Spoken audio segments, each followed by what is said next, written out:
What is decapitation? Decapitation is a form of death in which a person's head is removed from the rest of his or her body.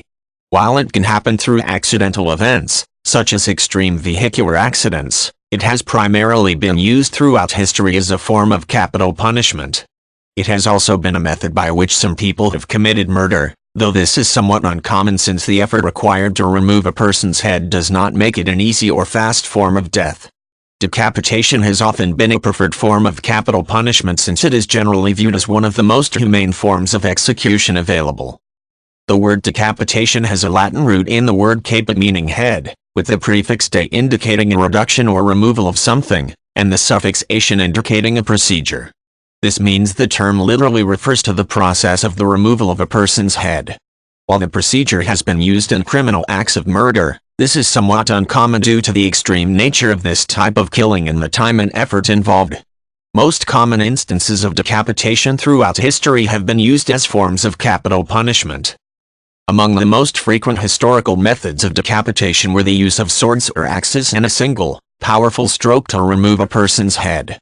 Romans used this type of capital punishment for Roman citizens found guilty of heinous crimes, since it was less painful than other forms of execution reserved for slaves and citizens of other countries, such as crucifixion. Decapitation was quite popular in England from about the 11th century and was typically done with either a large axe or a sword with a handle long enough for both hands, providing greater leverage and cutting power.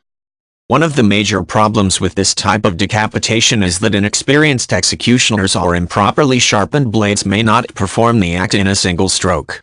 Research indicates that the sudden, quick removal of a person's head is virtually painless and that someone has enough blood in his or her brain to remain conscious for only about 6 seconds. When the severing of the head is not performed quickly, however, it could become a painful process. This problem led to the creation of the guillotine, one of the most infamous forms of execution ever devised. The heavy blade of the machine could more accurately sever the head of a victim, ensuring quick and relatively painless death almost instantaneously. There is some evidence to indicate a person's head may continue to move immediately following decapitation, and there are numerous apocryphal tales of severed heads looking at executioners or uttering one final phrase at witnesses.